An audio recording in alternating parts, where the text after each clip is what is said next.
Mom, if you think your kid's rebellious, well, maybe he's not really rebellious. Maybe he's just doing what he's supposed to do.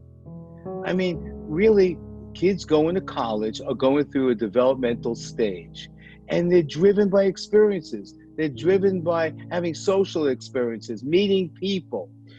Well, you remember when we used to think of ADD kids as lazy, and now we see these kids in COVID going to college, and we see them as irresponsible.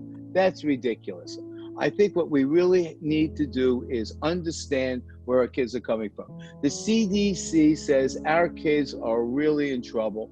There's studies that have been done on depression and anxiety in 2019. 40% of the kids were depressed, a major depression a year, and 60% of the kids had anxiety disorders. What we really need to understand is that these kids are going through raging hormones.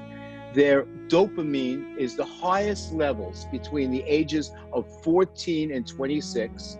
They only think in terms of instant gratification, not long-term plans. That's what the developmental stage is all about.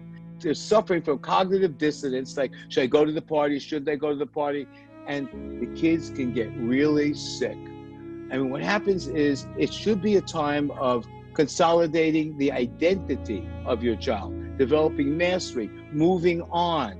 And it's very, very difficult. It's a very difficult stage. And what's happening is a lot of the kids right now, because of the virus, are very fearful, and they're feeling insecure, and a lot of them are breaking down, and they're breaking down into depression, anxiety, eating disorders, alcohol, substance abuse.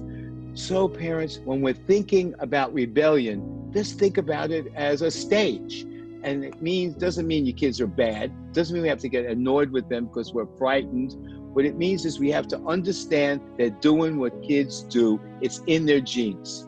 So let's have some faith in the kids. Don't suffer alone. At BregmanMD, we can help with our years of online therapy experience. Just give us a call or contact us online.